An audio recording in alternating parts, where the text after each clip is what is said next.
தெரிஞ்சு போச்சு. அவதாயா என்ன ஆட்டம் காட்டுறா பாருங்க. என்னை பார் யோகம் வரும், என் அழகை பார் ஞானம் வரும், என்னை சுட்டு பார் பாயிண்ட் வரும், முடிஞ்சா ஏதாவது பண்ணி பார் பேரே வரும். சாவடி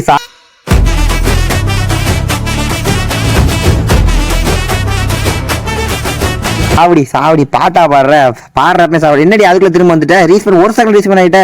ஓ நோ. என்னடா நினைச்ச நீ? என்னைய நீதான்டா பாட்டு. நான் செத்தாலும் திரும்ப திரும்ப வர மாட்டாங்க. பாடுற 1 செகண்ட்ல ரீச் பண்ண உன் கண்ணு முன்னாடி வந்து நின்று உன்னை பண்ணியா மாத்துவேன். ஐயோ பாவம் ஆடா போயிட்டேடா. பண்ணியா மாத்தி அழகு பார்க்கணும்னு நினைச்சா ஆடா போயிட்டே. பேசிக்கிட்டு போய் சுத்திட்டு இருக்க. ஆடா போடா பைத்தியக்காரா. டேய் நான் எப்படி செத்தேங்க? எவனுமே இல்லையா? நான் எப்படி செத்தேன்? இருடா திரும்ப வரேன். ஐயோ என்னால முடியல கடவுளே. இவனை கொல்றதுக்கு ஏதாவது ஐடியா கொடுங்க கடவுளே. ஒரு மனுஷன் எவ்வளவுதாயா கஷ்டப்படுறது. गाइस फुल வீடியோ லிங்க் கீழ ஆட் பண்றேன். பார்க்கணும்னு நினைச்சீங்கன்னா அதை டச் பண்ணி பார்த்துக்கோங்க. வீடியோ ஃபுல்லுமே ஃபன்னா இருக்கும். அப்படியே லைக் அண்ட் சப்ஸ்கிரைப் பண்ணி கொஞ்சம் சப்போர்ட் பண்ணுங்க மக்களே.